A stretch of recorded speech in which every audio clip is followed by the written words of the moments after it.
Randonnez un jour ou partez pour toujours avec Columbia. La marque conçoit des vêtements, des chaussures et des accessoires intégrant des technologies testées en conditions réelles depuis plus de 80 ans. Pour les passionnés d'aventure du monde entier. Columbia est fière d'accompagner le podcast Les Baladeurs.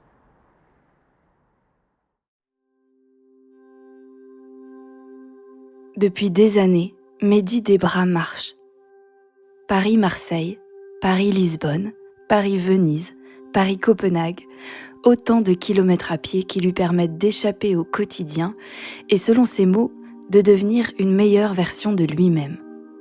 En chemin, il en profite pour récolter des fonds pour des associations et pour partager les plaisirs et galères du voyage en temps réel avec des centaines de milliers de personnes sur les réseaux sociaux. Un public qu'il veut inspirer et à qui il veut transmettre sa passion du voyage à pied. En 2022, suite au décès de son père, il se lance un grand défi, faire Paris-Alger à pied, soit 4000 km à travers la France, la Suisse, l'Italie, la Sicile et la Tunisie pour aller retrouver son grand-père dans la banlieue d'Alger et surtout faire un pas vers le deuil.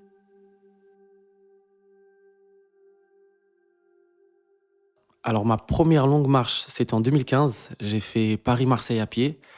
Je pense il y avait un petit ras-le-bol de Paris et il y avait aussi l'envie de me challenger. J'étais à un moment de ma vie où scolairement parlant, j'avais pas trop réussi, donc j'avais besoin de m'accomplir dans autre chose et je me suis dit allez, pourquoi pas tenter Paris-Marseille à pied. Je suis parti juste après à Venise. Venise, je sais pas pourquoi, mais j'ai fait Paris-Venise à pied, après Paris-Saint-Sébastien, qui de base devait être Paris-Lisbonne à pied, mais c'est la seule marche que j'ai abandonnée en cours de route, parce que j'étais pas préparé au froid, c'était la première fois que je partais dans le froid, fatigue générale, beaucoup de mésaventures tout au long de ma marche, ça a fait qu'à Saint-Sébastien, ça a craqué, et je me suis dit allez, je rentre à la maison. Ensuite, Paris-Saint-Malo, Paris-Copenhague, et Paris-Alger. Mon déclic pour partir de Paris à Alger, ça a été le décès de mon père. J'avais prévu de faire ce voyage-là, mais je me suis dit que j'allais me consacrer à ma vie professionnelle parce que à chaque fois que je partais marcher, je perdais mon emploi et je devais tout recommencer. C'est un plaisir pour moi de marcher, mais en même temps, il faut pouvoir gagner sa vie. Donc j'avais décidé de plus marcher, puis il y a eu le décès de mon père qui a été assez soudain et je me suis posé plein de questions. Je me suis dit, on n'a pas la garantie de pouvoir vivre même l'heure qui suit, quoi. On se projette tout le temps, mais finalement, il faut pouvoir vivre ces expériences-là. Donc je me suis dit, allez, je vais marcher de Paris à Alger.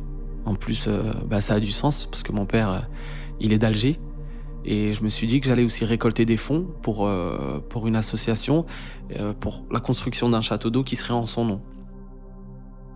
En fait, ce qu'on peut faire pour un mort dans la religion musulmane, c'est qu'on peut faire des prières pour lui, ou on peut faire ce qu'on appelle une sadaqa jariya, ça s'appelle une aumône continue. Et une des façons de rendre hommage, c'est d'acheter de l'eau et de donner de l'eau à des gens qui en ont besoin. Et donc moi, à travers ce château d'eau, j'ai voulu faire ce qu'on appelle une aumône continue. Donc à chaque fois que quelqu'un, que ce soit un humain ou même des oiseaux, vont boire de cette eau-là, il aura donc des bonnes actions en son nom. La relation avec mon père, j'aurais du mal à la qualifier, mais c'est lui qui m'a inculqué les valeurs du sport, déjà. Quand j'étais petit, j'étais un peu bouboule, donc il aimait bien me faire marcher. C'est lui qui me faisait tout le temps marcher. J'ai ce souvenir-là qui me faisait aller partout. On allait à opéra, il me promenait tout le temps depuis tout petit. Et j'ai même cette anecdote-là. Quand je lui ai dit que voilà, j'avais fait Paris-Marseille à pied à l'époque, il me disait que c'était grâce à lui. Mon plan avant de partir, c'était 136 jours. Je me suis dit, je vais mettre 136 jours. Après, par expérience, je sais qu'on prend toujours un peu plus de temps quand on marche. Je voulais pas faire une course non plus. J'avais prévu un total de 4000 km. Donc j'avais prévu de rejoindre la Via Francigena, ce chemin de pèlerinage, qui a été emprunté par l'archevêque de Canterbury au IXe siècle pour rejoindre le pape. Donc j'avais prévu de prendre ce chemin-là, le rejoindre quelque part en France, aller jusque Rome, et de Rome faire encore un petit bout de la Via Francigena du Sud, et ensuite la quitter pour aller à Palerme. Et ensuite de Palerme, je prends le bateau jusqu'à Tunis, et de Tunis, je marche à pied jusqu'à Alger. Donc tout ça, 136 jours. Avant de partir, je me sens un petit peu coupable aussi, parce que je laisse ma mère seule.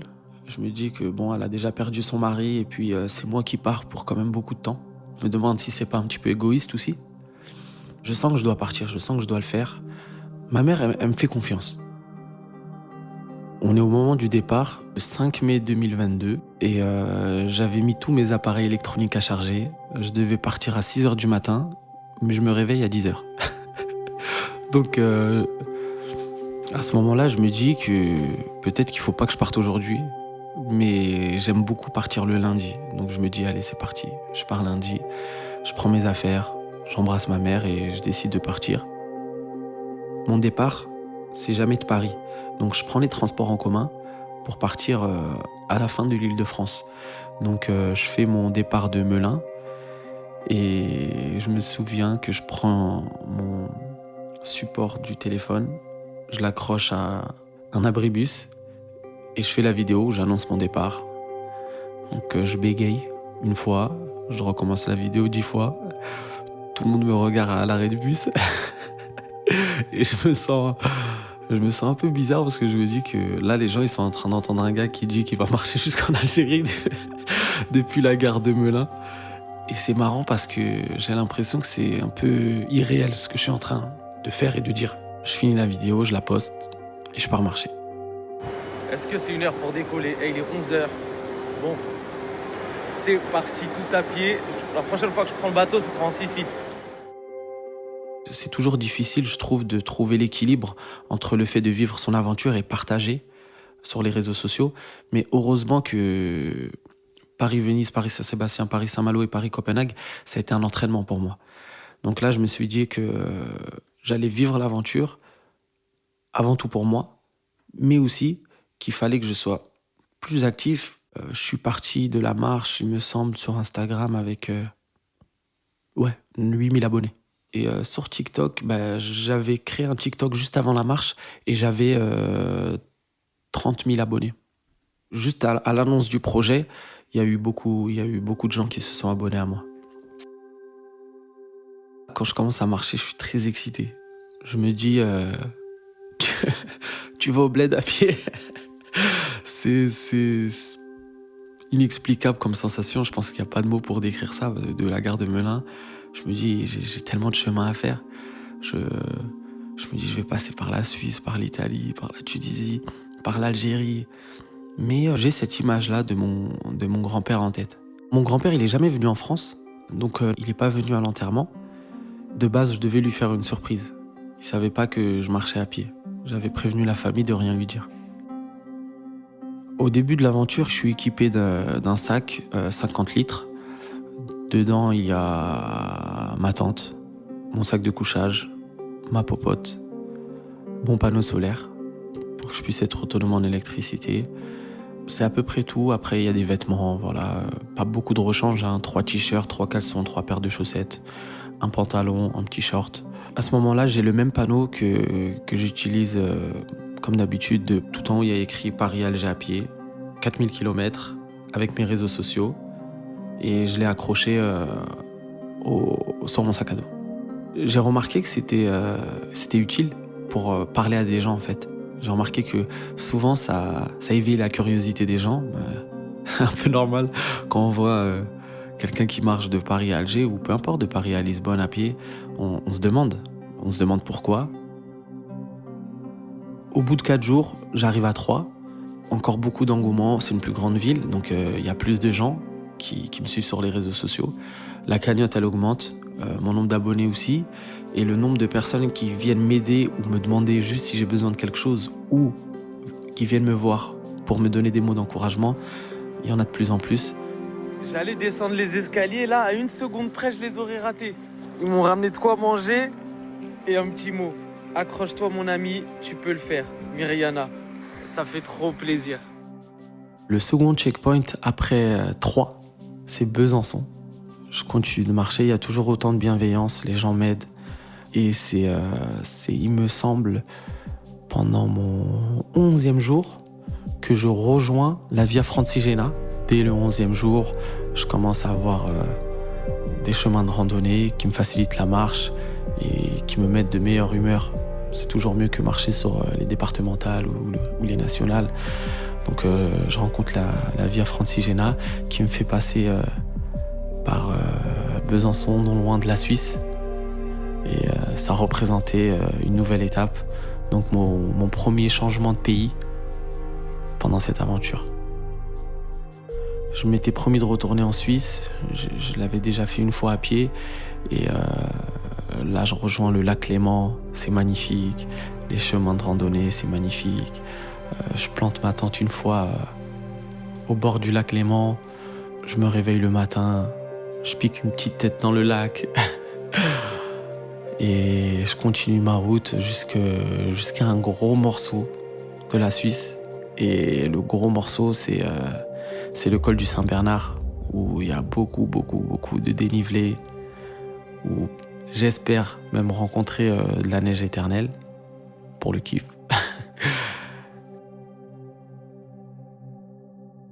Il y a le lac gelé, au sommet du col. À quelques mètres, il y a l'Italie. Donc je passe de la Suisse à l'Italie.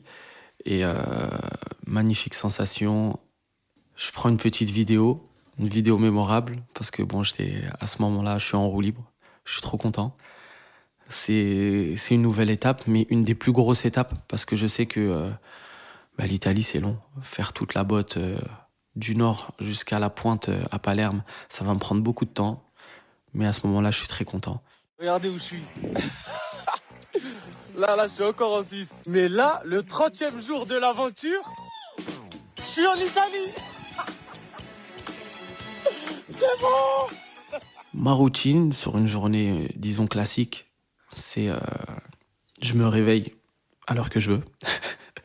Ensuite, je me fais à manger ou pas. Je sais pas s'il y a vraiment une journée classique. C'est ça qui est bien, c'est de pouvoir faire au gré de ses envies. Je me lève, je marche, je dis bonjour à tout le monde pour créer le contact, pour voir si il peut y avoir potentiellement des histoires, des choses que je peux apprendre. Tous les jours pendant la marche, je prie et j'ai tous les jours une prière pour mon père. Donc je pense énormément à lui. J'aime faire un petit live dans la journée, selon mes envies encore une fois ou pas. Le soir souvent, je suis dans ma tente, je m'occupe de montage vidéo. Ce que j'aime bien faire moi, c'est faire à manger en live. Donc je cuisine en live. J'aime aussi faire des petits dates, donc des rendez-vous avec les gens qui suivent l'aventure. Donc généralement, quand je mange au resto, je prends mon téléphone, je le mets en face de moi et on fait ça avec les gens qui me suivent. J'appelle ma mère une fois par jour pour lui raconter les coulisses, pour la rassurer et pour l'écouter aussi tout simplement. Par contre, c'est vrai que même si j'ai pas, disons, de routine, j'ai des objectifs. Je me fixe des objectifs au préalable et c'est ça qui me permet d'avancer. J'ai essayé de marcher sans réellement avoir d'objectif et c'est plus difficile de se dire bon, aujourd'hui je fais 30 km et je sais pas où est-ce que je vais. Non, j'ai besoin d'avoir cet endroit-là en vue, l'imaginer, parfois ça m'aide. Au bout d'un mois, physiquement, je suis KO, j'ai mal aux jambes, j'ai mal à tout le corps. Mais ça va, le mental, il va bien. Parce qu'à ce moment-là, au bout du 30e jour, il y a déjà le château d'eau qui a été inauguré. En 30 jours, c'est 10 000 euros, plus de 10 000 euros qui arrivent à être collectés pour l'association.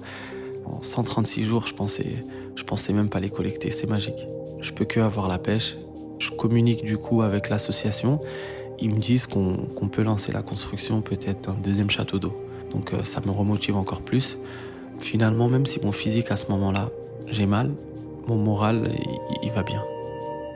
Je continue de marcher et je me retrouve à un moment face à une rivière avec beaucoup de courant.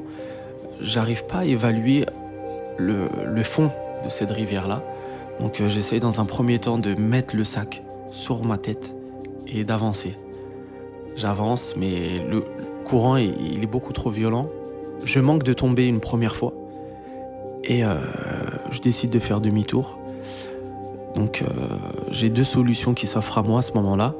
Soit je traverse la rivière à la nage, soit je dois faire un détour d'environ 4 heures. Je décide de faire ce passage-là à la nage. J'avais des sacs poubelles avec moi, j'avais des sacs étanches. Donc je divise mon sac en 2 petits sacs étanches et je fais un premier aller-retour qui m'épuise totalement. Et ensuite je me dis, bon, allez, t'en as un dernier à faire. Ce que je décide de faire, c'est de prendre le 2e sac et de laisser un peu d'air pour pouvoir faire des bouées au cas où le courant m'emporte. Donc je le ferme d'une certaine manière à laisser de l'air à l'intérieur et je traverse une 2e fois cette rivière-là. Le 2e passage m'épuise totalement. Je longe une espèce de côte pleine de pierres pendant à peu près 15 minutes. Donc ça me fait super mal aux chevilles. J'ai réussi à sortir de cet endroit-là et complètement épuisé. Je m'assois à côté d'une maison pendant environ 20 minutes. Il y a un monsieur qui se met à sortir de la maison, qui me regarde, qui me dit ciao. Il retourne chez lui.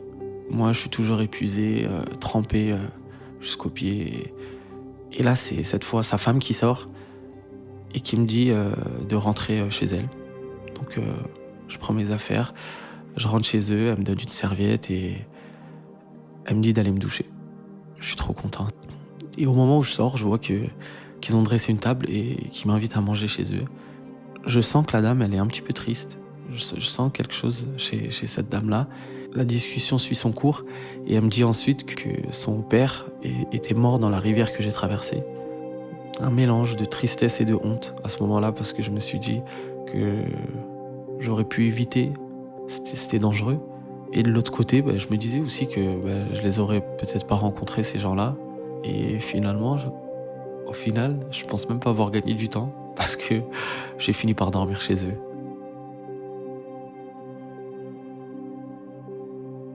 Ça fait 2 semaines que je suis en Italie et tout se passe bien. Contrairement à en 2019 où j'avais eu une expérience un peu moins bonne en Italie. À la différence de ce voyage-là, j'étais pas tout seul. Pour Paris-Venise à pied, j'étais avec un ami à moi. Lorsqu'on marche à 2, on a tendance à moins s'ouvrir aux gens. Lorsqu'on est tout seul, finalement, on est amené à plus aller vers les gens. Parce qu'on a besoin des gens au quotidien. Donc tout se passe vraiment bien. Je parle à énormément de personnes. À ce moment-là, je communique 10% italien, 20% français et 70% langage des signes. Voilà, j'essaye de pas utiliser mon téléphone. Généralement, quand je suis dans ce genre de voyage, à moins que j'ai besoin de quelque chose de très spécial, je vais sur Google Images et je montre une image. Mais sinon, j'essaye de pas utiliser mon téléphone, de me débrouiller. Et puis, ça me permet d'apprendre aussi la langue. Moi, ce que j'aime, c'est fonctionner en étapes. Et là, je me dis, la prochaine étape, ça va être de voir la mer. Parce que j'ai prévu pour la suite de l'aventure de longer la côte. Au jour 50, j'arrive vers la mer. Et pareil, nouvelle victoire, nouveau checkpoint. Ensuite, je continue de marcher jusqu'à la tour de Pise. Ça aussi, la première fois que je vois la tour de Pise. Mentalement, à ce moment-là, je me sens bien. Je fais une grosse partie du deuil. Mais l'amour que les gens m'envoient sur les réseaux sociaux m'a vraiment aidé. J'ai vraiment l'impression d'être dans une bulle. Pas qu'à travers les réseaux sociaux, mais dans ma vie en général. J'ai le sentiment d'être protégé. J'ai trouvé en Italie un peu le juste équilibre entre le fait de me sentir un peu plus seul face à moi-même, parce que fatalement, c'est un pays où ils parlent pas français, donc je suis moins suivi. Et le fait aussi de me retrouver aidé grâce aux gens qui sont derrière leur téléphone. Ma réalité par rapport aux réseaux sociaux, c'est que finalement, on décide d'en faire ce qu'on veut. Les gens qui disent que sur les réseaux sociaux, il n'y a que des insultes, ça peut être vrai. Les gens qui disent il peut y avoir des bonnes choses et de l'entraide, c'est vrai aussi. C'est comme les commentaires finalement. Il y avait des commentaires un peu racistes, dans le sens où c'est bien, il rentre dans son pays. Mais c'est moi, j'en fais ce que je veux.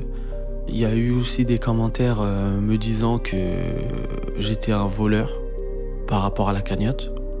Ça me fait un petit peu plus mal parce que je me dis que ça peut déjà empêcher les gens de participer à la cagnotte.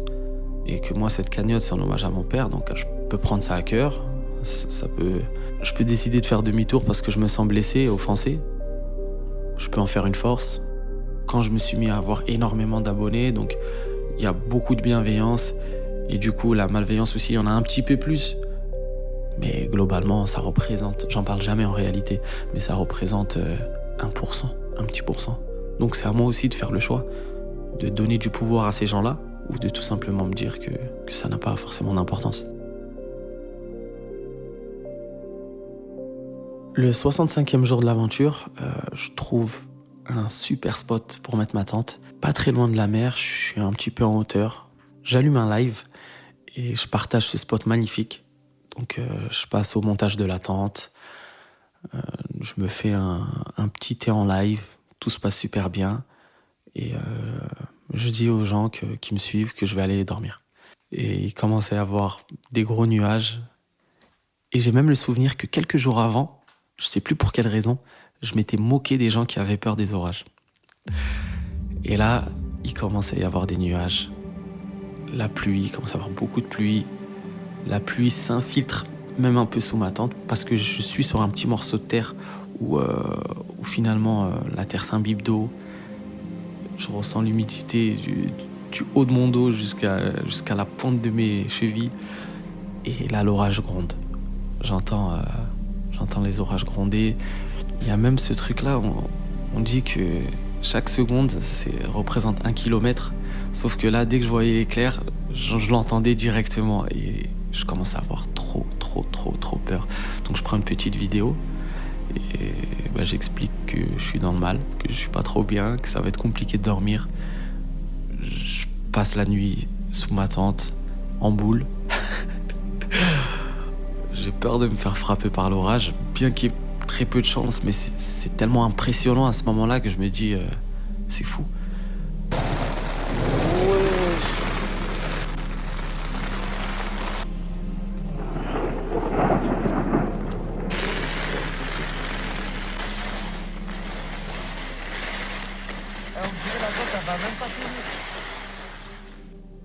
La nuit passe. Fatalement, j'ai pas très bien dormi. Mais je prends mes affaires. Le lendemain, il fait très beau, donc je les fais sécher. Et c'est reparti. Je continue de marcher en direction de Rome. À ce moment-là, je suis impatient parce que Rome, ça représente 50% de l'aventure. Je suis à la fois rassuré et je me dis qu'il y a quand même pas mal de routes. Le plus gros reste à venir. Je me suis moqué de pas mal de personnes qui avaient peur des orages. Je présente mes excuses publiques. Hier, j'ai cru que ça allait être la fin du film. Environ au 70e jour de l'aventure, j'arrive à Rome et je suis trop content. Je dors chez des anciens voisins à moi, donc qui habitaient dans mon immeuble. Et c'est le moment de recharger les batteries, me laver, faire le tri dans mes affaires, parce qu'à ce moment-là, je laisse des petites affaires chez eux pour alléger mon sac à dos. Il commençait à devenir un petit peu trop lourd. Et bien sûr, visiter Rome. À ce moment-là, je suis à 2000 km et c'est vrai que je suis plutôt confiant sur la suite. Mais il y a ce mélange-là un peu de... pas de peur, mais un petit peu toujours d'appréhension parce que le plus dur reste à venir. Il commence à faire très chaud. Je fais des journées de marche sous 35 degrés et je sais que plus je vais descendre, moins ça va s'arranger. Il va faire de plus en plus chaud. En Italie, c'est magnifique parce que très souvent à ma droite, il y a la côte, il y a la mer. Magnifique. Les petits villages suspendus près de la côte ou sinon de la forêt généralement. Parfois il y avait des grandes routes, parfois il y avait des petits chemins. Je m'enfonce pour justement éviter les grandes routes. Je trouve un chemin de randonnée qui est parallèle à la grande route que je repère sur mon téléphone. Sauf qu'à ce moment-là, je vois pas la différence de hauteur entre les deux chemins. Donc je me retrouve à m'enfoncer dans ce chemin-là. Je déteste faire des demi-tours. Donc je sens que le chemin il est pas bon, mais je décide de m'enfoncer de plus en plus. Je me retrouve plein de galères dans ce chemin-là, très difficilement praticable. À ma droite, il y a la mer, sauf qu'il n'y a aucune sécurité. Il suffit que je fasse un mauvais pas pour que je glisse et que je m'écrase contre les rochers à ma droite. Mais je continue le chemin. Et seconde étape, des pierres qui passent pas très loin de moi, donc des éboulements qui viennent de la gauche et les pierres qui viennent s'écraser contre l'eau à plusieurs reprises. À ce moment-là, je regrette le voyage. Honnêtement, à ce moment-là, je regrette le voyage. J'avais mes jambes qui tremblaient de peur qu'il m'arrive quelque chose. J'ai un peu la peur de ma vie et allez, en 5 secondes, j'arrive à me reprendre. Je me dis, c'est bon, tu peux le faire. Mais pour ça, il va falloir que tu laisses tes affaires derrière toi. Donc je retire mon sac à dos. Je laisse mon sac à dos avec mon téléphone, mes papiers. J'ai juste moi, mes vêtements, mon short, ma paire de baskets. Et ça me permet déjà d'être beaucoup plus léger. Donc je me mets à escalader et à prendre de la hauteur. Et en prenant de la hauteur, j'arrive à observer un chemin qui se dégage. Je décide de refaire demi-tour, prendre mon sac à dos et emprunter un petit chemin que j'ai pu observer un peu plus haut. J'arrive à rejoindre la route. Tout ça, ça a duré environ 1 heure. Je me sens pas bien. Je pense qu'à ce moment-là, j'ai sécrété beaucoup d'adrénaline. J'avais la bouche sèche, j'avais énormément soif. Et je continue ma route. C'était la veille de mon anniversaire. Et j'ai vraiment pris ça comme un cadeau, quoi, de pouvoir rester encore en vie. Je continue d'appeler ma mère tous les jours au téléphone. Et je sens dans sa voix qu'elle est de plus en plus fière de moi. Et elle voit le chemin petit à petit se dessiner de plus en plus. Parce que c'est vrai que lorsqu'on s'est dit au revoir, Paris-Alger, ça représentait que des mots. Mais maintenant, ça représente de plus en plus une histoire, quoi. Surtout qu'elle est dans les coulisses de ce récit-là. Je lui raconte énormément de choses, tout ce qui se passe tous les jours. La prochaine grosse étape, c'est la Sicile. Donc, pour passer en Sicile, je sais que je dois prendre le petit bac qui ramène en Sicile 15 minutes, 20 minutes de bateau. Et je me dis, bon, enfin, bientôt, je change de continent parce que je commençais un petit peu à m'impatienter. Ça faisait environ 75 jours que j'étais en Italie et je voyais plus trop le bout du tunnel. On est enfin le jour J, je passe en Tunisie. Il y a énormément de monde pour aller en Tunisie. C'est des bateaux énormément fréquentés, donc c'est des grands bateaux. J'ai un petit peu cette peur-là en moi à chaque fois que je passe des frontières, où je présente mes papiers pour aller d'un pays à l'autre. Donc je sais pas, je me dis toujours est-ce que ça va le faire ou pas. Ça me fait plus peur qu'une journée de marche, quoi.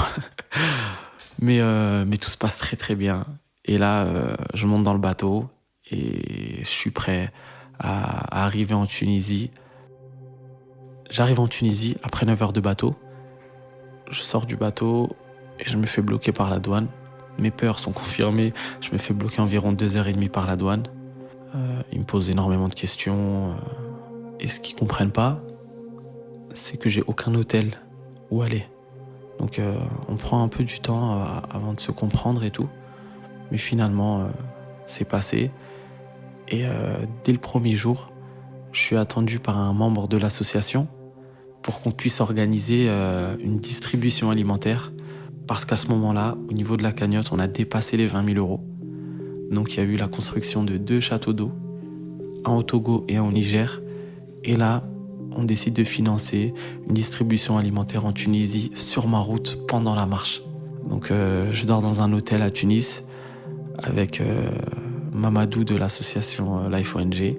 Et ça me fait du bien parce que on était déjà en correspondance depuis quelques temps. Et là, je le vois enfin. Et il m'annonce aussi qu'il décide de marcher 3 jours avec moi. Jusqu'à Alger, il me reste 1000 km. J'ai fait en tout 3000 km. Il me reste 1000 km de Tunis approximativement jusqu'à Alger. Je me refais connaître à nouveau. En Tunisie, les gens parlent beaucoup français, donc sur les réseaux sociaux, il y a des familles qui se lancent à ma recherche, qui me ramènent de quoi manger. Comme au début de l'aventure, finalement, en France et en Suisse. Ça m'oppresse pas. Disons que c'est toujours fait avec énormément de bienveillance, mais c'est un peu plus tard que parfois ça devient un petit peu compliqué pour que je puisse trouver l'équilibre entre les réseaux sociaux, mon aventure à moi, qu'il faut que je vive, et prendre du temps pour les gens, parce que j'oublie pas qu'il y a des gens qui font de la route pour venir me voir et qui veulent passer un moment privilégié avec moi. C'est très dur de trouver la bonne balance entre tout ça. Ce que j'aime pendant la marche, c'est ce dégradé-là qu'on ne sent pas lorsqu'on est en voiture ou en avion, de décor et de paysage. Ça se fait beaucoup plus progressivement. Donc, le changement, il n'est pas tant brutal que ça au niveau du décor, parce que j'avais l'impression de me retrouver, en quelque sorte, un peu en Sicile, lorsque je suis à Tunis. Il n'y a pas eu une énorme différence. Bien sûr, après, il y a la différence de la langue, des infrastructures. Je me sens bien, je me sens accompagné. Et ensuite, il faut que je rejoigne la frontière en Algérie. Sauf qu'à ce moment-là, je passe par les endroits les plus désertiques que j'ai rencontrés pendant toutes mes marches. Il fait très chaud, je rencontre personne pendant des heures. Et je marche dans des endroits où il fait vraiment très sec. Je rencontre les premiers chiens errants, donc qui marchent en troupeau. Ça me fait un petit peu flipper. Et j'arrive à me frayer un petit chemin à chaque fois. Et je marche comme ça d'étape en étape jusqu'à arriver à la frontière en Algérie. Il y a 2 fois où j'ai vraiment très très soif. Mais heureusement que j'ai rencontré un monsieur qui était sur un âne, qui me demande très gentiment « Est-ce que tu veux monter sur l'âne ?» Alors honnêtement, j'étais à 2 doigts de craquer. Je me suis dit « Est-ce qu'on peut dire que c'est de la triche ?» Mais non, je lui ai dit que je pouvais pas. J'ai dit par contre, si tu as de l'eau, je veux bien. Il avait une bouteille d'eau congelée. C'était le plus beau moment de ma vie. Et heureusement qu'il y avait ce genre de petites rencontres inopinées à des moments où j'avais vraiment très soif, qui m'ont permis de me ravitailler en eau. Le passage de la frontière en Algérie, c'est le moment le plus stressant de mon aventure. J'ai mal au ventre. Donc j'arrive à pied à la frontière, ce que vraiment personne ne fait. Je suis le seul à venir à pied. Donc on pose 1001 questions et j'arrive au moment des fouilles. Et je restresse à nouveau par contre. Le douanier me regarde. Il me dit « T'es venu à pied de France, toi ?» Je lui dis « Oui ». Il me dit « Bon, allez, passe. » Et voilà comment je fais mon premier pas en Algérie. La frontière, elle est juste là. Merci les gars, merci beaucoup. Merci frère. Dans 26 jours et je suis en Algérie. L'Algérie vous souhaite la bienvenue. Merci beaucoup, merci pour l'accueil. J'y croyais pas. Je me mets à pleurer de joie parce que c'est quand même... c'est une victoire, en vrai. À ce moment-là, c'est une victoire. Ce que je peux dire, c'est que j'ai marché de Paris jusqu'en Algérie à pied. À ce moment-là, il me reste 30 jours de marche. On me fait comprendre que je suis bien en Algérie parce qu'il y a des drapeaux partout dès le début. Dès que j'arrive en Algérie, je vois des drapeaux partout. Algérie, Algérie, Algérie. C'est aux fenêtres, aux lampadaires. Et donc, à chacun de mes pas, je me rappelle un peu plus que j'y suis, quoi. Je l'ai fait. La première étape, c'est la ville de Annaba. Annaba, donc tout à fait à l'est de l'Algérie. J'arrive là-bas et je suis content parce que c'est une grande ville que je vais pouvoir visiter. Donc je m'y retrouve un peu plus dans cette ville-là. Et à Annaba, je suis un peu chamboulé parce que j'apprends que mon grand-père, du côté de mon père, est enterré à Annaba. Chose que je savais pas, parce qu'il est décédé à Alger. Donc mon grand-père, du côté maternel, celui que je vais voir, il est bien vivant, il est à Alger, mais du côté de mon père, il est enterré à Annaba et je l'apprends là-bas. Et j'apprends que le cimetière est vraiment sur ma route. Donc c'est quelque chose que je décide de ne pas partager sur les réseaux sociaux, de ne pas en parler du tout. Et donc sur la route, je décide d'aller faire une petite visite à mon grand-père. À ce moment-là, je me dis que c'est fou de faire une marche de Paris à Alger à pied en hommage à mon père qui est décédé, et sur la route, aller voir le père de mon père pour tout lui raconter, c'était fort. Pendant environ 2 jours, je fais silence radio à Annaba sur les réseaux sociaux parce que j'avais besoin de digérer tout ça. Une des choses que je préfère dans la marche, c'est prendre le temps, et on aura toujours des choses à apprendre. Chaque kilomètre carré a une histoire finalement, et en échangeant avec les gens d'un peu partout, on va beaucoup plus apprendre, que ce soit sur les traditions, les coutumes, l'histoire, même l'histoire que les gens ont à nous partager, leur propre histoire. C'est quelque chose qui nous fait grandir.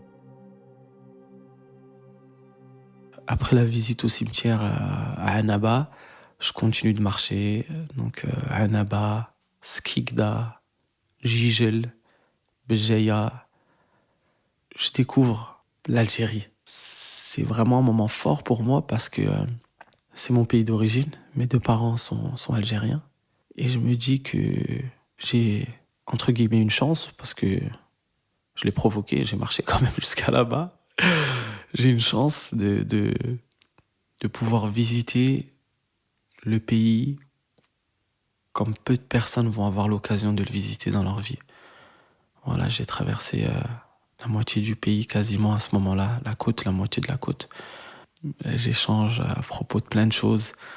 Je vois que je représente une fierté nationale parce qu'on parle de moi à la télévision. D'ailleurs, de l'autre côté, malheureusement, le secret que je devais garder, il est un peu dévoilé au grand jour parce que mon grand-père me voit à la télévision. Et il se dit, c'est mon petit-fils là qui marche de Paris jusqu'à Alger. Donc, ma mère, donc, que j'ai tous les jours au téléphone, me dit, écoute, papy, il est au courant que tu viens jusqu'à lui à pied. Par contre, je décide de ne pas entrer en contact avec mon grand-père jusqu'au jour où j'arrive devant sa porte. Je me dis que c'est pas très grave et qu'il y avait 2 options. Soit il est surpris et fier, soit il est fier tout court. Et le plus important, c'est qu'il soit fier. C'est pour la bonne cause parce que l'objectif de base, c'était vraiment la construction du château d'eau, et toute cette médiatisation, elle a permis une plus grosse somme collectée. Donc c'est que du bonheur.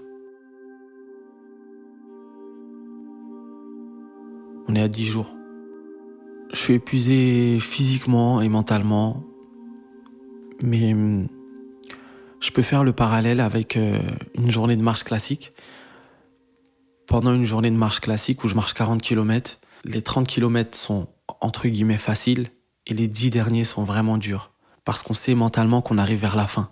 Et là, à l'échelle d'une grande marche comme Paris-Alger à pied, j'ai fait 90% du voyage et les 10% c'est les plus durs.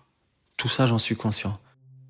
En partageant cette aventure sur les réseaux sociaux, je voulais partager tous les messages en lien avec la marche.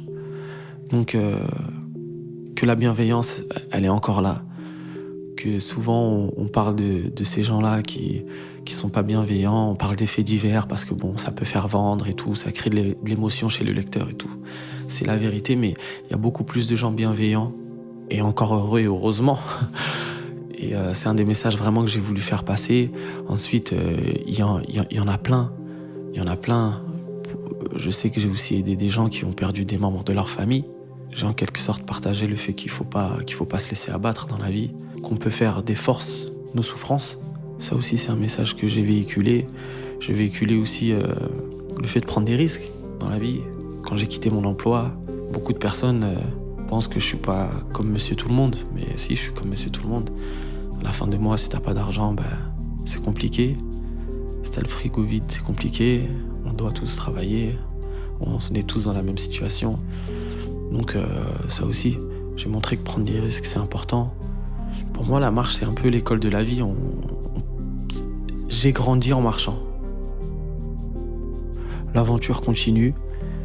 Et de fil en aiguille, je suis plus qu'à 1 jour d'arriver chez mon grand-père.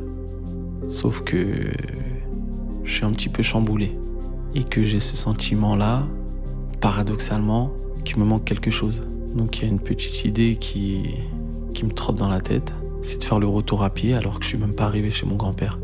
Et je me souviens, pour le dernier jour, j'étais dans un hôtel parce que j'avais besoin de rester seul et que, mine de rien, les gens savaient que j'allais arriver à Alger et que je me faisais arrêter toutes les 10 minutes. Donc ça devenait même compliqué pour moi de marcher et j'avais besoin de me retrouver seul pour faire de l'ordre un peu dans mes émotions. Pendant que j'étais chamboulé, je décide de faire le chemin retour à l'écrit. Donc je passe un petit peu la nuit à écrire le chemin retour. Et je m'endors en faisant le chemin retour juste avant de rejoindre mon grand-père. Voilà, demain c'est le jour J. C'est la fin du voyage Paris-Alger à pied. Je sais même pas si je m'en rends compte ou pas. Je suis à un point où dans ma tête je suis tellement perdu que j'arrive même pas à savoir si je m'en rends compte ou pas. J'arrive même pas à me rendre compte d'où je suis. Mais ça fait plaisir. Voilà, après 157 jours de marche demain, je suis enfin arrivé à Alger, l'objectif final, après plus de 4000 km. Donc j'ai mon itinéraire, environ 26 km. Le dernier jour, je voulais pas en faire beaucoup pour avoir le temps de partager l'arrivée en live, prendre du temps avec les gens parce que je savais que des gens allaient marcher avec moi. Il fait beau. Il y a Merwan, donc du Parisien, un journaliste qui m'avait rencontré à Besançon, qui décide de marcher avec moi les 20 km pour faire son sujet et aussi pour me voir parce que on était en contact tout le voyage aussi. C'est devenu un ami. Et beaucoup de chaînes de télévision m'ont demandé de participer à ce moment-là. Mais je voulais pas en faire non plus un moment trop médiatisé. Donc j'ai accepté que Le Parisien et Canal Algérie, donc la télévision nationale. Et je me suis retrouvé à faire les 26 derniers kilomètres, entouré des gens qui m'ont suivi tout au long de l'aventure. On était une quinzaine, il me semble.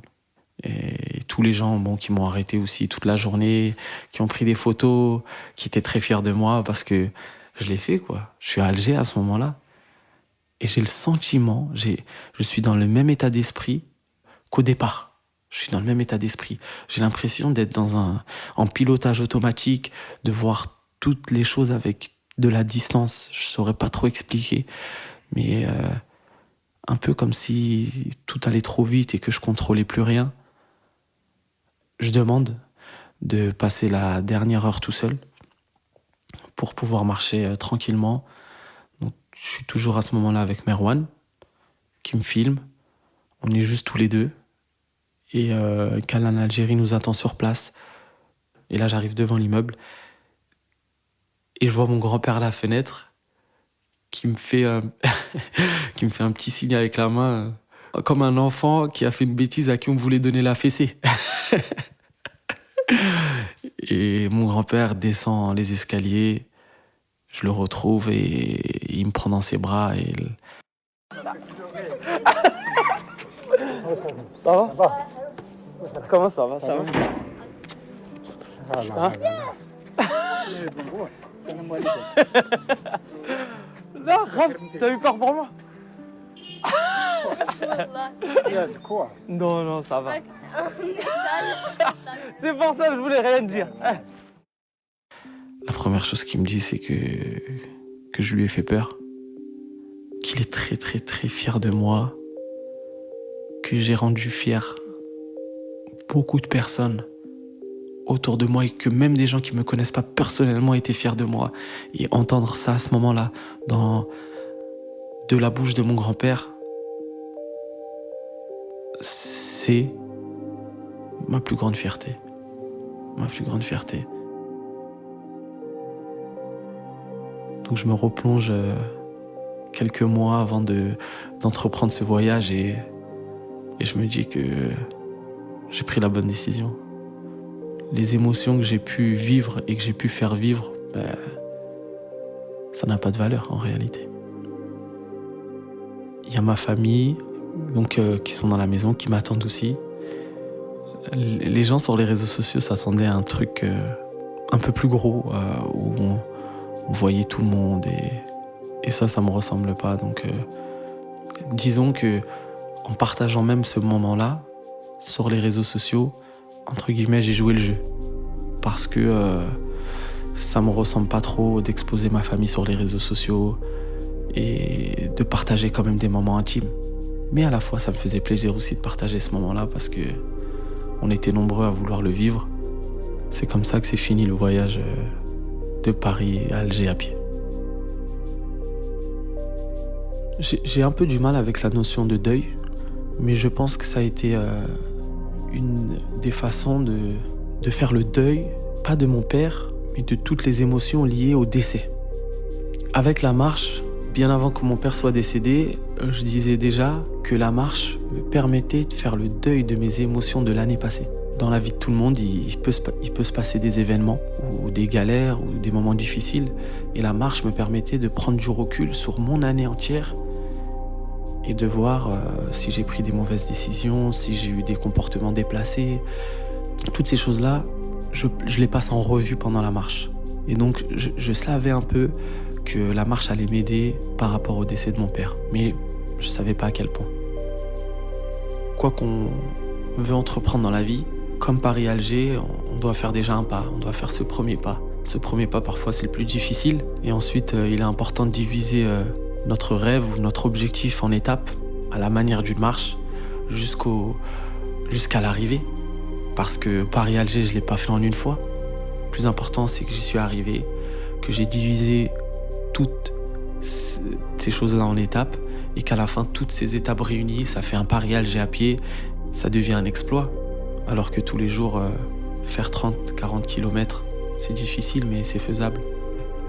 Donc c'est pour ça que je dis que la marche, c'est l'école de la vie. À l'issue de son voyage, Mehdi Debra a récolté plus de 62 000 € pour l'association Life ONG. Il est ensuite rentré chez lui à pied, en longeant la Méditerranée via le Maroc, le Portugal et l'Espagne, pour finir à Paris, dans le parc des Buttes-Chaumont. Un retour qui a été fêté par son immense communauté de fans. Son aventure Paris-Alger-Paris, à pied, aura duré 478 jours de marche pour un total de 10 000 km. Mehdi prépare actuellement d'autres aventures que vous pourrez découvrir sur son compte Instagram, @DebraWorld. Les Baladeurs est un podcast du média Les Others. Cet épisode a été réalisé par Thomas Fir, assisté par Nicolas Alberti. Cette histoire a été présentée par Clément Saccard. La musique est composée par Nicolas Deferrand avec une musique additionnelle de Michael Boga. Chloé Vibo s'est assurée du montage et Antoine Martin, du studio Crispy Records, du mixage.